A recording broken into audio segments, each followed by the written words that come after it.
Yeah, Wooks and Warlocks contain sex and the drugs and the rocks and the rolls, and as such, listener discretion is advised. You know where the content warning is. It's in the script. Go check it out. So much for peace, love, and rainbows. That gathering turned out to be a gala of garbage. Should have guessed a grown man calling himself Baby Bison would buck up at some point.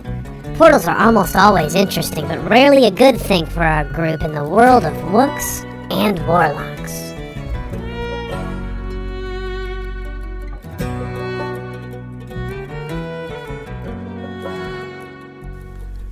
Hello and welcome to Wooks and Warlocks, a role-playing tour through the summer of love. In this podcast, we will be playing out a story of adventure and magic using dice and skills to determine the outcomes of our actions. My name is Trey Miller, and I will play the role of Game Master for this journey. I am joined by three of the finest folks to roll the dice. Please introduce yourselves and your characters. My name's Anthony Ryan. I'll be playing Xantor, the Bugfolk Dragon Buddy. My name is Jessie Bennett. I will be playing Granny Glinda. She's a half-orc, half-foxfolk rogue fighter. My name is John Lombardi. I will be playing Elijah Woodstone, the Elkfolk Farm Wizard. Our journey has taken many twists and turns to deposit us at this crossroads. It began in the simple way that many adventures do, with three adventurers, each with their own individual goals, encountering one another on the long road. It quickly changed when those three adventurers, Xantor, Granny Glinda, and Elijah Woodstone, were whipped through time and space, years beyond measures passing in a blink of an eye, to the year 1969, in the same country, the same continent, the same world that they knew and called home, but something so foreign to them as to be nearly alien.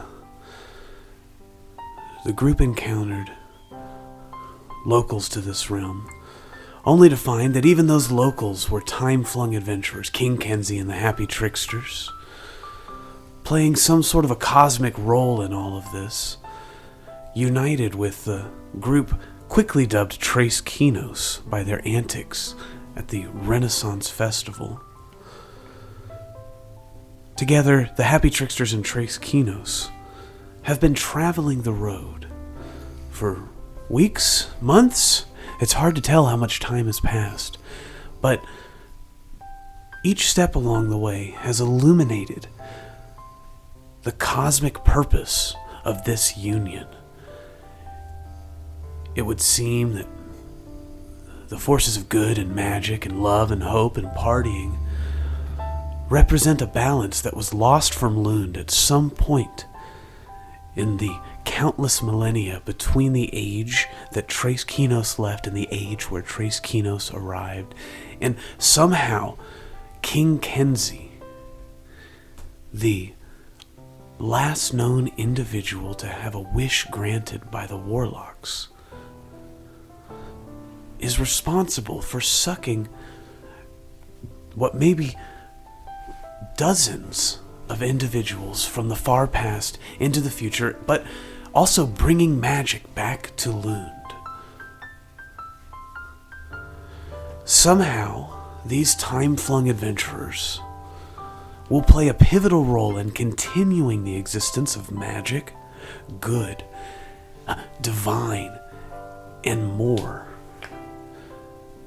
as they journey into battle with the forces of darkness that seem to have as much power as ever, or perhaps even never left, the way that the forces of good seem to disappear from Lund.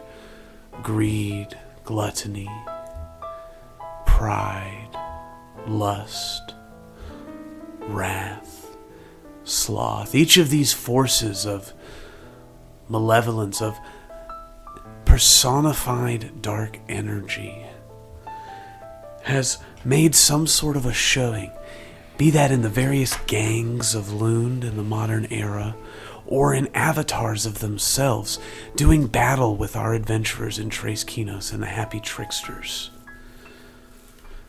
As the journey's progressed and the road has twisted and turned, still at the heart of this journey is the goal of meeting the Warlocks, perhaps returning to the past, mayhaps granting the wishes that the travelers initially sought, but along the way another mission has surfaced. It would seem that Xantor, Granny Glenda, and Elijah Woodstone are tied to King Kenzie's mysterious purpose. And that purpose has brought us to where the adventurers stand today, stepping into a portal to the very hells of Lund themselves.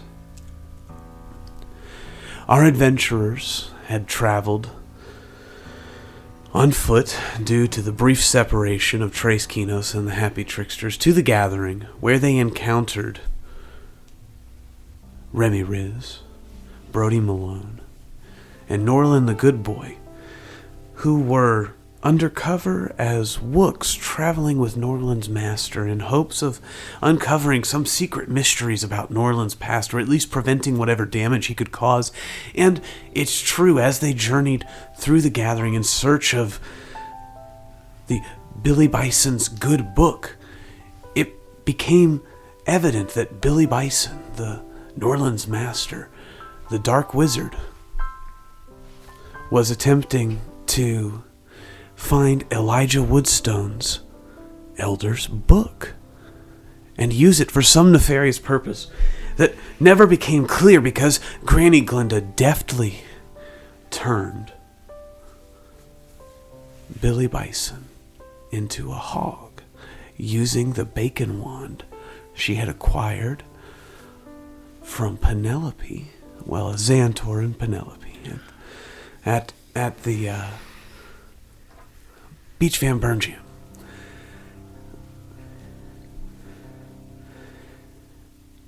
With no barrier to their passage, the group made brief amends with the Wooks, who had originally stolen their items, and worked together using the magical energies of the main circle at the Gathering to open not one portal, but two, using magics from Elijah Woodstone's Elder's books. Brody Malone and Elijah together each opened a portal to the realms of light and dark, the hells and heavens, the places of the gods, and the groups separated once more to step through, with Tres Kinos, King Kenzie, and Harry Frills taking one path, and the tunnel travelers taking the other. Before the tunnel travelers could journey to the heavens, however, Kevin, the son of the leaders of the Wooks of the Gathering, made a break for the portal and broke through time and space himself to do what mischief in the realm of the gods it is not known. We return to our travelers as they experience for the second time the ripping of self and reassembly that accompanies being pulled to an alternate reality. In an almost Twilight Zone-esque flickering of light and energy, Xantor, Granny Glenda, and Elijah Woodstone spend an eternal moment being reassembled as they travel through time and space. In that eternal moment, they once more grow in their power as individuals. We will check in with each of them individually as we see what this experience is like through their eyes, whether they choose to embrace the moment or retreat inward. Xantor, you are tumbling through a kaleidoscope of darkness. It is as though every part of you is being ripped and reassembled. How do you handle this moment? he would be like very, making lots of bug noises. I don't have to imitate that. We've done that enough, right? But your various arcs and eeks and art, stuff like that. Okay, so let's. He steps into the. We see because Elijah's making our portal, right? Yeah. Okay, so Elijah's making our hell portal. What color is our portal? And I call it a... It's like reddish, oranges. It's the classic hellfire ominous. colors. It's like a blue and like a red one, I imagine, Yeah. Okay, scary. Can we say a scary looking portal? It is made out of sacred woods gathered from the gathering set of flame, and there is a dark energy coming off of it. It is undeniably horrifying. It's almost eldritch and Lovecrafty and beyond comprehension. I'm thinking like a red. The red is like the background, and like what you would think is fire is actually like in black almost. Like, Damn, it's like seems flames. cool. Xantor would think that's cool. So he's going into the portal expecting this to be like... kind of like before, because we've been through like situations where we've shifted through stuff and it's not that bad. So he steps in with a very, cool and happy vibe. I imagine Drake has probably been flying around the whole time and sees me and then maybe comes in after me or whatever. We can talk about that. But the same thing is we're getting ripped apart, did you say? Yeah, totally. Lovely. It's as though you're every bit of essence. It's not quite like the first time where you were tumbling through the experiences of generations. This time, it's as though in order to get to this place, you need to be born again, remade and reassembled. Stronger, right? When we do come back from all this pain, it's stronger. Yeah. Whew. Okay, so Xantor is got a lot on his fucking head, and he's remembering everything. Everything's flashing before him. All the shit with the village, all the shit with the pirates, all the fucking nightmares he's been through with all this fucking pain and suffering. And then there's this light that appears like towards the end of the fucking thing, and it's like his friends. It's Elijah, it's Granny, it's King, it's fucking Harry Thrills. It's everybody, and it's like it's nothing. It's Drake. Beyond words. Yeah, he starts screaming. Drake almost like swoops in because Drake is coming in behind him. So like Drake like swoops in as the light is like shining and he's starting to heal from all this like pain and agony, all this pain from the separation from his family, pain from the separation from his crewmates, everybody seeming to like push him away because it's not like he didn't want to separate. And it seems like, if the stuff on the alien ship is true, like they don't want to separate either. His shipmates probably loved him too, but he just has it in his head. So he's like realizing that he is like, part of this fucking thing. So it's all glowing. And then Drake's like wings kind of come in and kind of like engulf over around him and like warm him. And like as like Drake's landing on the ground in this new realm, Xantor came in just before him. Drake comes down, like surrounds him with his wings, and they start to just like heat up and like fucking kind of glow a little bit. And they're like reforming together, not as one, but like as a stronger entity, a stronger unit. And there's a lot of like, yeah, a lot of. And then like all kind of cool sound effects, you know what I'm saying?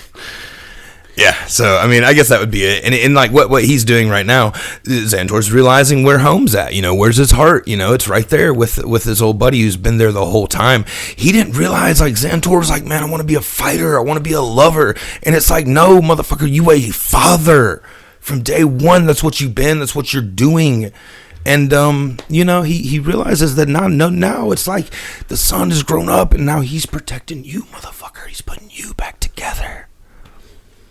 So it's an intense moment. Yeah. It's beautiful. Yeah. This happens in the blink of an eye. And as these realizations allow you to find more of yourself in the restructuring, you develop some new skills. You find new magics within yourself.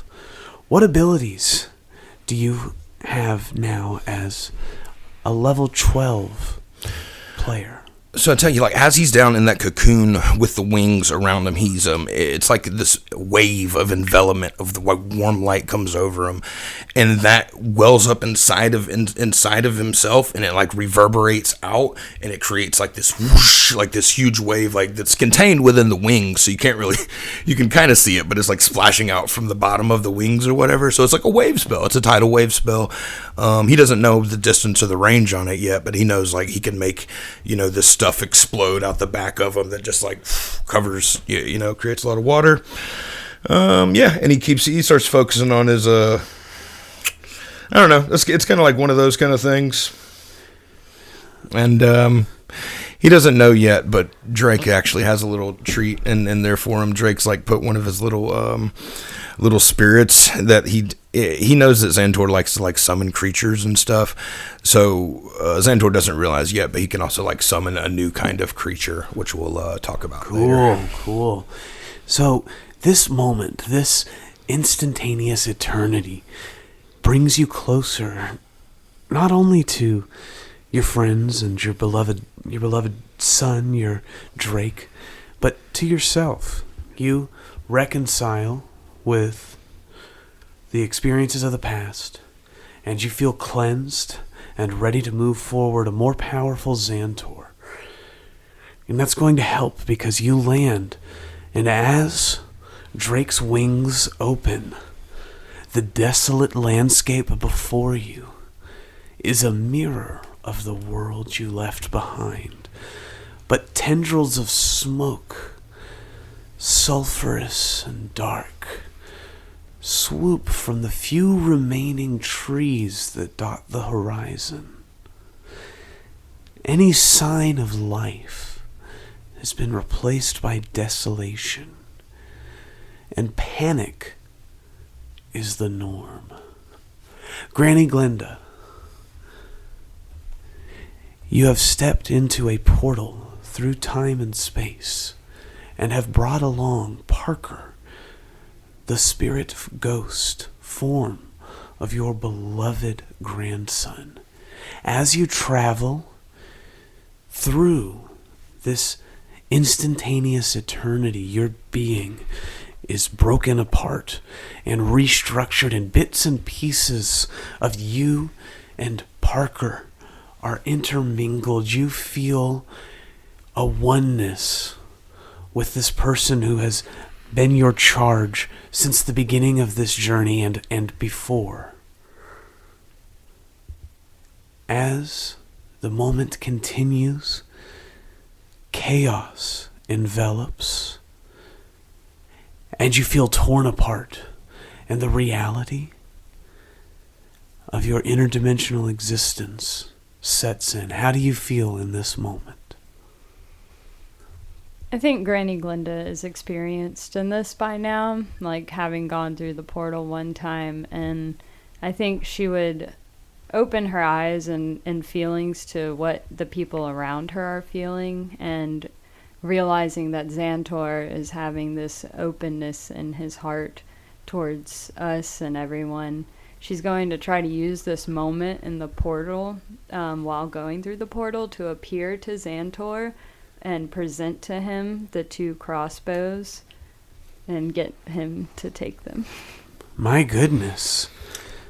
So is this like as soon as he like comes out of his like cocoon or whatever, like the wings open up and is Granny there like? Sure, yeah. So this sort of exchange would happen at the end of when you arrive into the next corporeal plane, because you're separate now, but when you arrive with that intent, you can appear in spirit form and offer it to him, though. So like the actual exchange will happen when you arrive, and Xantor, as you're in this cocoon of emotion, you see a specter of Granny Glenda appear before you, and you see her outstretched hands holding these blasters, and you see the letter, and you cannot help but experience the words of your father in this space.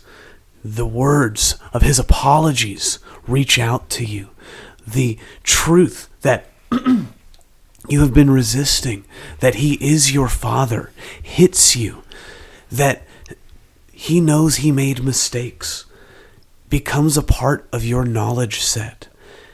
And you are awashed in this knowledge and will awaken in the world to Granny Glenda offering you these blasters that were your grandfather's, these crossbows that were made for fighting dark forces. Okay. It's okay, Xantor. You must do it for Drake. So, as part of his vision, when he was seeing all his like friends glow or whatever, we could say that letter, like he got a glimpse of that, and that letter somehow like triggered something that's like, oh, like what the fuck? And then he sees you standing there coming out of that thing. He wouldn't know what to do. Like honestly, Xantor would be like, oh, this is a sign that like these are like my new weapons of the Drake wings or whatever. Like, yeah, he's very confused, but he definitely feels empowered by all that and would be like wanting to take those and shoot things with them. That's good. Yeah, he'd read into it later, but he would. Right now, he just thinks they're like a sign of flying on Drake with these two things. Sure, and we can review the tapes and get the actual transcript of that letter so that it can be something Xantor can wrestle with, because it is, it was heartfelt. It's great that Granny Glenda saved those. I will also be spending the rest of the time in the portal, reassuring Parker that we are definitely going to return him to a human boy form as well. That's cool.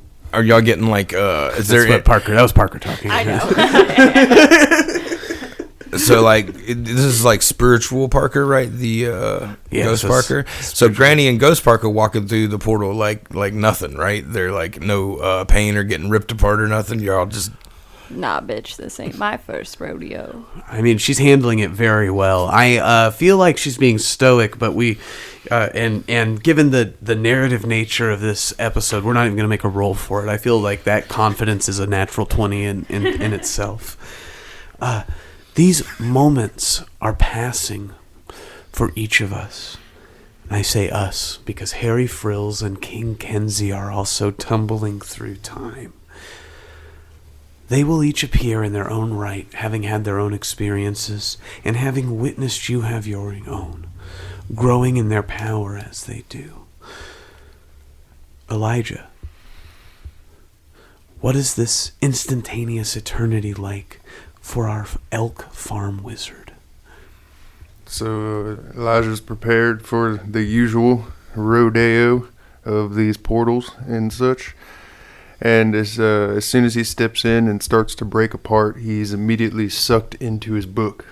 Mm-hmm. And it's quite nice. He appears in a small field next to a running creek. And then next to the creek is a little house. And sitting on a stone next to the creek is a little tiny old koala man. A little koala man. And he's just sitting there. And I'm like, what the hell? And he turns over and looks at me and reveals himself to be the soul of the Elder's book. Good day, I'm the soul of the Elder's book. And he begins to continue meditating. And there's a spot next to him, so I sit next to him and I start to meditate. And as we're meditating together, I start to have visions of myself, like in the same space, but now I'm like up on the cliff across on the other side of the creek, and he's still sitting there. And all of a sudden, like poof, like a gust of wind hits me, and I get knocked off the ledge, and I fall. And as I fall, poof, I'm back sitting on the rock, and I just like learned the gust spell. It just got sent on to me, and then I wonder because I'm picturing this in your when you're in your mind state inside the book. Are you whole? Like, do you have your arm and your leg back, or do you have the metal arm and leg? I didn't bother to look down, but when I look down, I see that like no, it's not metal. It's like meat. Yeah, that's kind of what I was picturing as well. It's full bare arms like normal, and. But yeah, and then it goes through, and basically like the next one. They're elk arms, right? Not bear arms. They're like human arms. Okay, but you said bear arms. Oh, like with the gotcha, like no, like naked arms. You know, like his tan colored man arms. Yeah, bear elk arms. And then the same thing sort of happens. Is like I'm in a field, and he's standing across from me, and he tells me to attack him. And I'm Come on now, attack me. I'm not going to attack you. And he's like, attack me. And then I go to attack him, and he turns me into a wolf, or like a dog. like a little puppy dog. Mm-hmm. And What breed? It's like a wolf, but just like a really young, defenseless, like puppy like a wolf. Cute wolf. Yeah, and then I pop back into elk form, and he casts polymorph. So he's like basically teaching me spells like through interaction with him. But it's nice. Like I said, the place is nice. It feels very peaceful. The sound of the creek running in the background has me calm the whole time, even though like these spells are being cast and used on me as a way of explanation. But yeah, so I learned a couple more spells, which I will keep revealed or keep hidden until the time to reveal. Yeah, as you're learning with the koala master soul of the Elder's book, eventually, as you when your lesson's complete, he turns to you and he says, "You know, we could stay here forever, but it's time for you to go." And he boops you on the nose, and immediately. So I fly out, but like I said, like that book is now like chained to me. It's like a book on a chain, so it's like weird. So how I'm kind of like a snake eating its tail. Ooh, like I fly out of the book, Ouroboros. but then I'm like connected, chained to the book. Wow! And then it like goes tight, comes back, and like connects back to my side. I think this happens in the instant that you pop out of what would constitute the portal into this realm. Yeah. And so your companions are able to see this Ouroboros of self as you explode into the desolation before you. And I would say, well, that was much more pleasant than the first time. Let's give a perception roll from everybody as you regain your footing and begin to look around and take in your surroundings.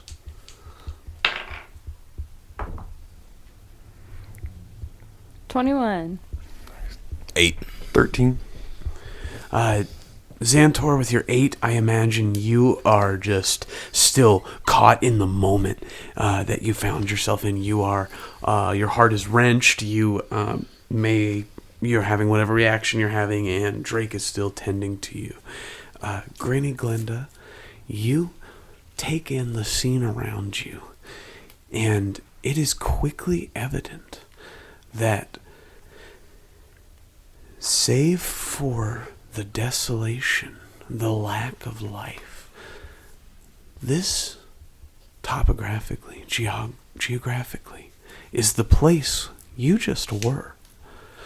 This is the gathering, but some sort of twisted, burning, hellish, distorted version of the gathering.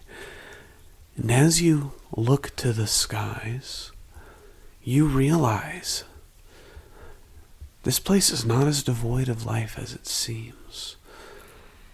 Something hostile, winged, taloned seems to be meandering about the horizon, and it has not taken notice of you yet. All around you, the swampy, forested area that you left has turned to a desert. There is little land to hide. But you see, a short way away, a small rocky outcropping. Fellas, I think we're not as safe here as we think we are. We should probably head in the direction of that rocky area. Taking cover sounds like a good idea. This place giving me the creeps. Y'all would have loved the little place I was just in with the little koala man and a nice little creek. It was much more peaceful than this right there. That sounds lovely. Next time maybe we can go together. I like that. Y'all didn't get, like, ripped to pieces and reassembled. I mean, I was expecting that. It was kind of like it started to happen, and then I got sucked into my book. Oh, nice. And it was cool. It was like a little village. And Granny, you're oasis. cool. Don't worry about me, Xander. Right. You see Harry's kind of Harry. rubbing his tummy. He's like, God damn, I was not prepared for that. Whatever you guys are used to, Yeah. Hold on. Rough. And he loses his lunch. And he's like, this is rough. I'm not used to this at all. Yeah, I did get disassembled and reassembled, and my entire reality has been challenged. This is why I was sticking to the private work, but whatever. He looks around for King. King. Yeah, King, how many portal jumps would that be for you now? Yeah.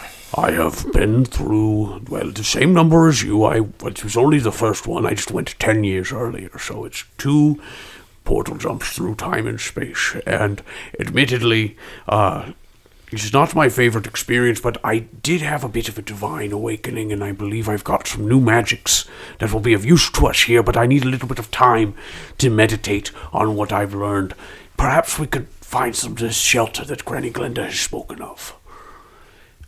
And, King is going to start walking in the direction of the rocky outcropping that you pointed to. As you begin to walk, it becomes evident that the rocky outcropping is actually a large rock formation and a mountain in central, what you would know as the more central part of Lund. But because of the lack of referential material, no trees, no buildings, it was impossible to tell that this rocky outcropping is actually many miles away. Oh, shit. And it will take you hours to travel there, if not a day or more. We might want to reconsider our plan, fellas. It looks like it's a lot further than I thought it was. Well, there's nowhere else to go. We have to find somewhere safe to make a plan. I mean, do you want to just rest here? Can we see anything else around us? We could dig. Drake, scout ahead. Yeah, y'all want me to send the little man up here? I mean, big man. Sorry, it seems like a reasonable idea. I mean, you've got a dragon. He's gonna. Yeah, Drake, get on up there. You said, is it dark right now or is it light? It's like pale, light, like gray. Yeah, it's like gray, sort of. I'm trying to remember what time it was whenever you guys shifted, but it would be like, I think it was nighttime when you guys were working on the portal, and you went through the portal. Here it would be the opposite time, so it's like... So we can see pretty far around us. Is it you clear? can see extremely far around but you. But nothing was around us? It's There's, like empty except for that rocky outcrop. Occasional smoking trees. Smoking trees, like burnt. If there's nowhere else to go, burnt, but it's as though the atmosphere itself is singeing anything that could resemble life, is slowly just evaporating away in a Drake, get back down here. Get back down here. As soon as Antoine notices that, he tells Drake to get back down. Sorry, guys, I don't. Probably not safe. I understand. We should stay as a unit. I wonder if there's anything we could do. I'm not opposed to traveling the distance if it means safety. Somewhere around here, we are going to find the strongholds of not the avatars of the Dark Gods, but of the Dark Gods themselves. And there we will be able to do battle with them one-on-one, and perhaps remove their influence from Lund, or at least stifle them long enough to give the good an edge up in the battle. I know not where we will find them, but I have magics now that will help me to detect creatures we know. And, well, the one that we know is Wrath. I believe we could find him if only I had time to divine his location. And so King is suggesting that you guys try to travel to the mountains in hopes of finding some sort of safe place. Well, I suppose it is the only thing in sight. It's not like we could use these trees to build anything. I mean, we certainly could. I mean, there's so few of them, though. How big would that building be? It'd be small. It'd be a very small shelter we built. I imagine we're like walking and talking, kind of. Absolutely, yeah. I'm not standing in one place. Still walking towards the mountain, but debating. Xandor just talking to Drake and like kind of reflecting on what just happened. And wondering, like looking at the crossbows, like, what the is this the fucking crossbows from the alien thing? And he's like, starting to realize what's going on.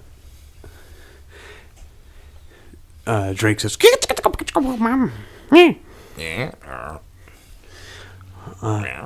so you guys, like, are we really here to, like, fuck up the gods or something? Like, this is moving real fast. It's kind of hard for me to follow. Who knows anything about what? I mean, we did go through a portal, right? Like, that was definitely here than there. I mean, it looks like it just a little bit later in the day. Maybe the sky the opposite. Is hotter or something. Like, it's like whatever the other place was, this is the opposite of that. So it's like time, nighttime right? there. It seems like it's daytime now, but this is not no daytime I'm used to. It's grayer than a snowstorm. Yeah, the only thing that kind of makes it resemble day is just the fact that we can see. Yeah. It's almost like we're looking in the dark. Elijah, that was your book that brought us here, right? Like, that's some powerful juju. Like, you got some new magics now?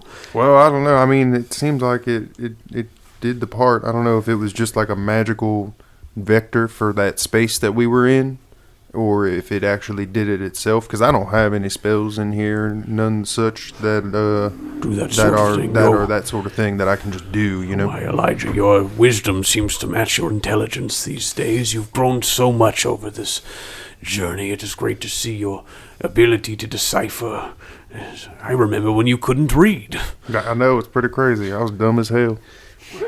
My goodness, we've all come so far. Roll for stealth, everyone, as you're walking towards these mountains and you hear screeches in the distance.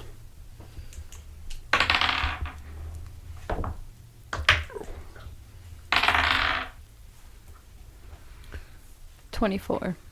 All right. 8. Oh, no. 17. All right, so Harry yells, all right, everybody, get low. Come on. We got to get down now. And gets to the dirt and sort of... Oh, wait, my cape. I have advantage on stealth. Oh, Lord. That's much better. That's what did you get? 23. Oh, thank God. Yeah. Okay, so... I got my cape. King Kenzie says, all right, everyone, get down. And, you guys all get low and lay in the dirt. And then... at the last moment, Elijah, you think, cover yourselves in dirt. And you guys get a little bit dirty into the desolate mold desert. some earth all over Yeah, us. you mold earth on everyone. And a contingent of flying, shrieking, taloned beasts fly directly overhead and would have seen you all had Elijah not thought to mold earth at the last moment. Thank you, Elijah. That was a close one. You gotta love when shitty cantrips save the day. You narrowly escape detection as you continue traveling, and in this place, time doesn't seem to pass with the same consistency. True, the distance that you're traveling should have taken hours, maybe even days, but roughly an hour goes by on your journey. And it seems you've cut the distance nearly in half. The looming mountains stand before you. Oh, man. That's cool. It's like the horizon moved towards us as we were going. Yeah. That's like, makes me think of the Mortal Kombat movie. Yeah, it's it's like the Wheel of Time has some stuff like that too. It's but the distortion of this place is disorienting. You all need to roll a Constitution saving throw. And if you fail, you're going to need to make an Intelligence saving throw. Oh, God. 19? 19 passes. 4. This is a CR 15, or whatever the right number. I got a natty 1 on the... Oh, no. So I'm going to need you each to roll an Intelligence saving throw. I got a 14 on my intelligence saving throw. Okay, your goal is a 12. Yes. 8. So, Granny Glenda, you're going to need to roll a d4, and you're going to take a d4 of damage to your intelligence. Is this doesn't happen to be against a plant, does it? This is not a plant. Okay. I rolled a 1. Okay, so you're going to take 1 psychic damage to your intelligence as the reality of physics in this plane cause you to begin to feel fear, a sort of fear you've never known before. What does that sound like?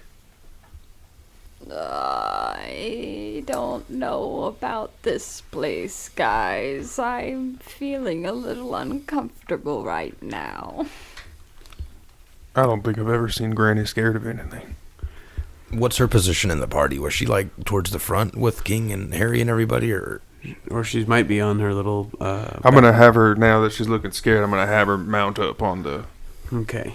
On the baby Bjorn. I'm gonna crawl, like, slowly up in there and curl up in a ball. Yeah, if Granny's scared and Xandor notices, that's not a good sign.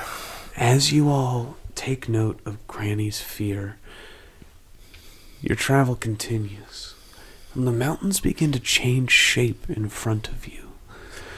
What was at first a tall peak morphs into a small range, until suddenly the range splits and a valley appears before you. Over the course of the next hour of your journey, quakes rock the ground as the earth morphs and moves, and suddenly your approach is greeted by the protrusion of a dark castle. You hear shrieks again as a patrol of flying demons goes above your head. Roll for stealth as a group, this time with disadvantage as you are closer. Well, I have advantage, so it just... So that just evens out to the home of one of your demonic targets. 12. I'm rolling bad. I got 14. Uh-oh. And that's with disadvantage? 11. Uh-oh. So, this time, you failed your stealth check, and the shrieks grow louder in intensity as the flying patrols take note of your presence.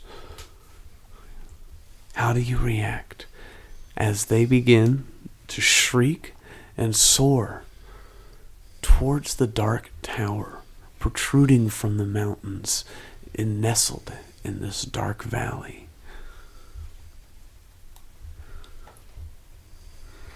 Oh boy. They're coming towards, like, down They're- for, like, they're around going the away castle? from going you. away. Oh, they're going Like away from us. they're going to. They are Relay alerted. information Oh. that we're there. And headed back, and presumably right to the castle. Mm-hmm.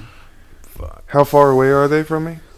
Roughly, we'll say at this point, probably about 30 yards or 30 feet, I should say.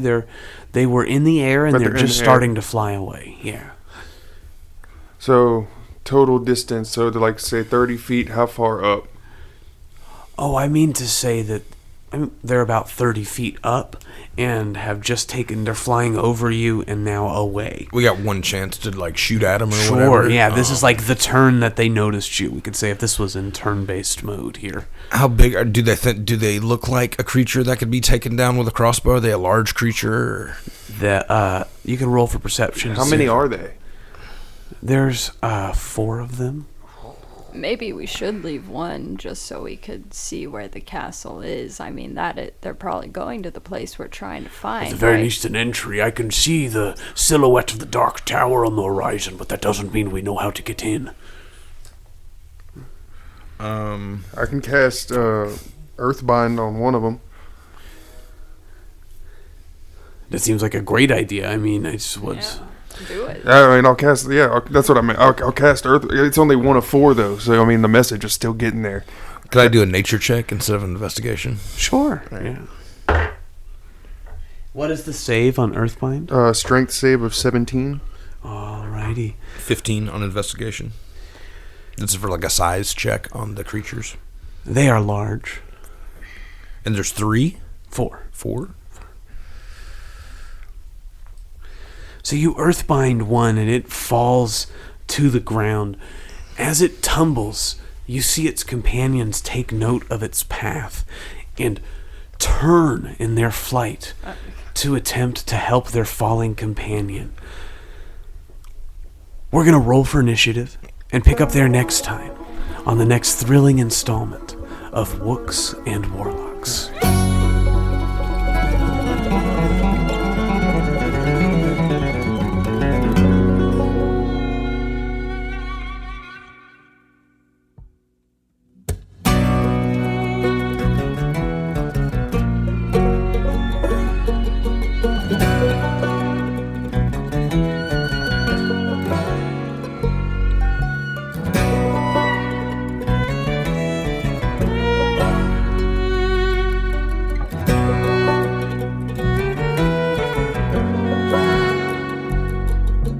Round and around in the tunnel when it's dark we go,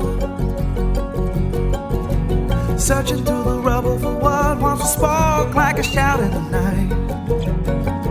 And the sight of the past, it can fill us with fear all night, though we know the wheel comes back after time.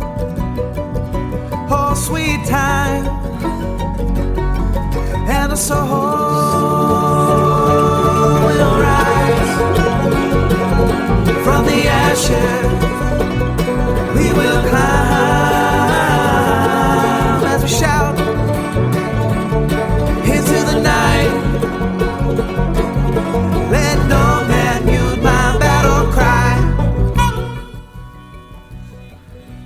Wooks and Warlocks features Anthony Ryan as Xanthor, the Bugfolk Ranger, Jesse Bennett as Granny Glenda, half-fox folk rogue, John Lombardi as Elijah Woodstone, the Elk Folk Wizard, and Trey Miller as Dungeon Master. Intro and outro feature the song Flight of the Phoenix by Tirefire. Recording and editing are completed in-house by the Wooks and Warlocks team, recording consultation provided by Adam Horwitz. You can find us online at Spotify, Apple Podcasts, YouTube, Facebook, Instagram, and Discord under the name Wooks and Warlocks. Links can be found in the description. If you would like to sponsor an episode of Wooks and Warlocks, please contact us at wooksandwarlocks@gmail.com. Thank you for listening. Dark clouds brew in a storm deep in the sky. Words spoken in anger, vibrant like a neon sign in the mind's eye, multiplied by time and time again. It's those we love that we lose when we struggle with what's inside. Just hoping for hope, something to ward off the fright. And the soul will rise from the ashes. We will climb as we shout into the night.